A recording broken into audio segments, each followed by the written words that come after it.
এলাম আমার ব্লগটা নিয়ে। রান্নাঘর থেকে শুরু করলাম আজকে আমার ব্লগটা। অলরেডি রান্না বসিয়ে দিয়েছি। দেখো, মাছের তরকারি হবে বলে মাছ ভাজছি।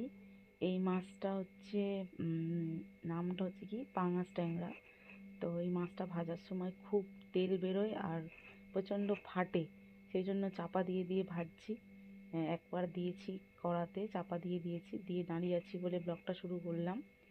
আর একটু দিয়ে দিয়ে মানে যেটা পরে দেবো সেটা তেল বেরোবে বলে ওয়েট করে আছি। দেখো, তরকারি বসিয়ে দিয়েছি আমি অলরেডি মাছ ভেজে, তোমাদেরকে আর পরেরটা দেখালাম না। আমার মা ওই মাছ খায় না বলে মায়ের জন্য এক পিস মাছ এনে দিয়েছে, অন্য মাছ।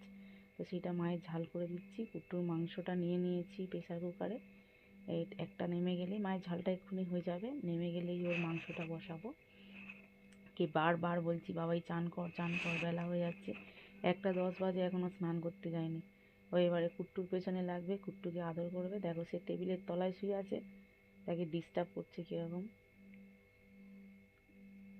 তাকে চুমকাবে, তাকে আদর করবে, তারপরে যাবে। আর সেও চুপ করে থাকবে। একটু তেড়ে ওঠে যদি ঘেউ ঘেউ করে তো হয়, তাও করবে না। বারবার বলছি স্নান কর স্নান কর, স্নান করতে যাবে না।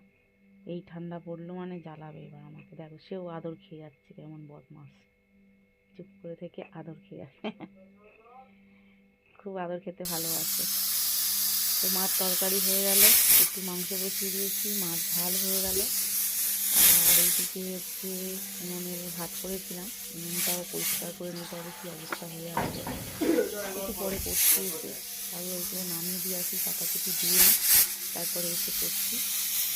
মায়ের কিছু ডালটা আছে, টাকা দিতে হবে। মা বালতিটা কলে ভরে রেখে এসেছে, আনতে পারে না, ভারী বালতি। আমি গিয়ে নিয়ে আসি, চলো।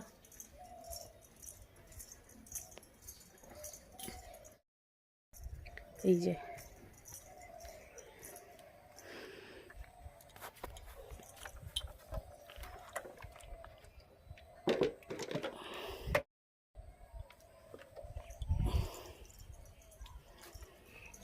কলটা একদম আমার বাড়ির কাছেই, গেট খুললেই কল, তোমরা বুঝতে পারবে আমি যাচ্ছি। দেখো, মানে খুব সুবিধা, ভগবান আমাকে এই সুযোগটা করে দিয়েছে।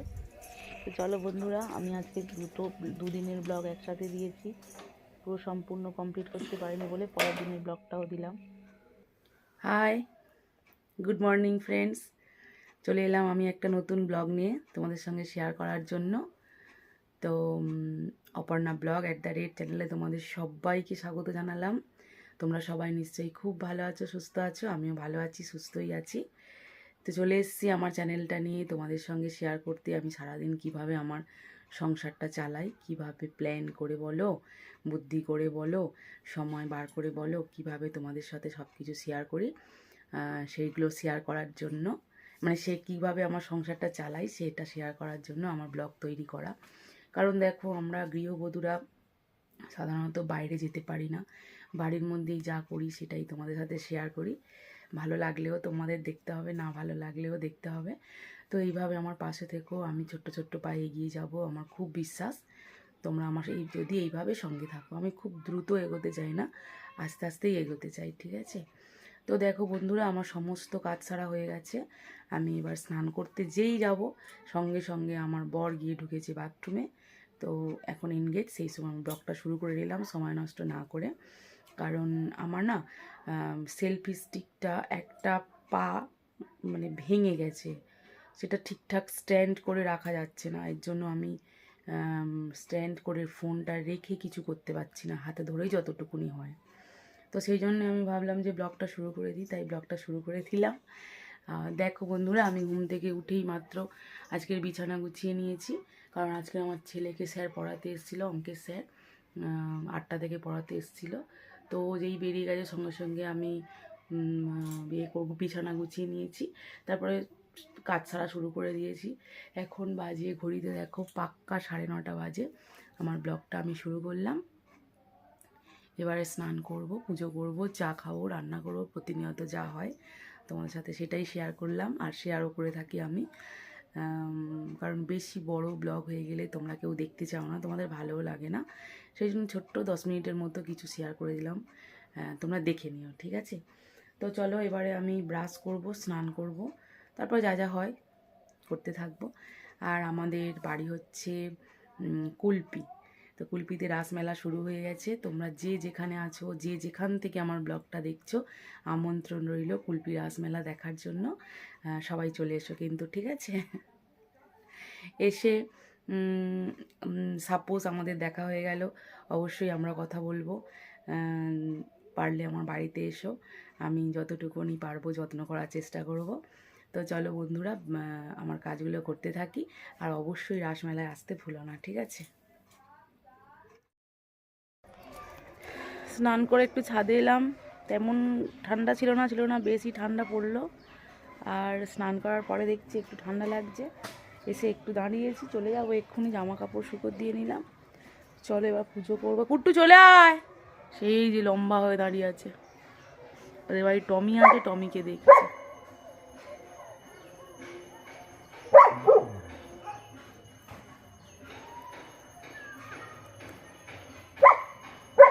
আয়, আমি চলে যাচ্ছি, তুই আয়।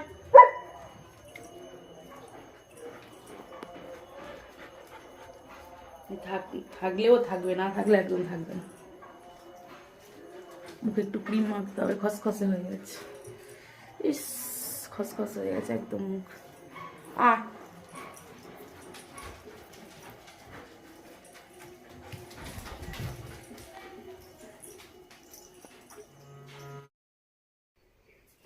তেলাপিয়া মাছ এনেছে, মাছটা ধুয়ে নিলাম।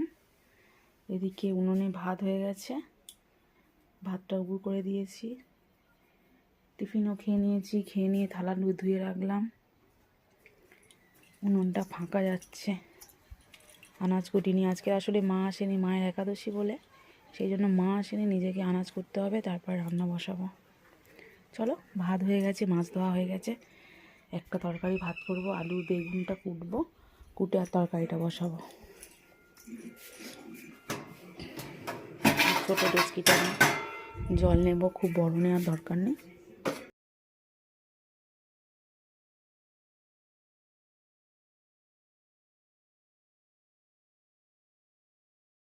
যেহেতু মা নেই, তো বাবা এখন আলু খেতে যায় না খুব একটা, দু চারটে দেবো।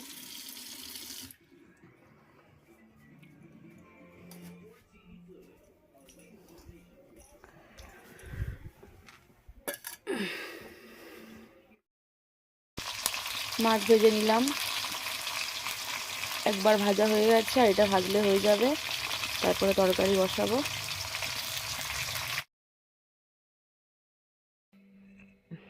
বাবাও এসে গেছিলো, ছেলেকে খেতে দিয়েছি। দেখো পাগল কি করছে, গান ওকে গাইতে দিতেই হবে, সেই জন্য খেতে বসতে ভাত দিতে দেরি হচ্ছিলো বলে গান শুরু করে দিয়েছে মাইক্রোফোনটা নিয়ে। আর একে খেতে দিয়ে দিয়েছি, এ খাচ্ছে। ওদেরকে খেতে দিয়ে দিয়েছি, ওরা খাবে।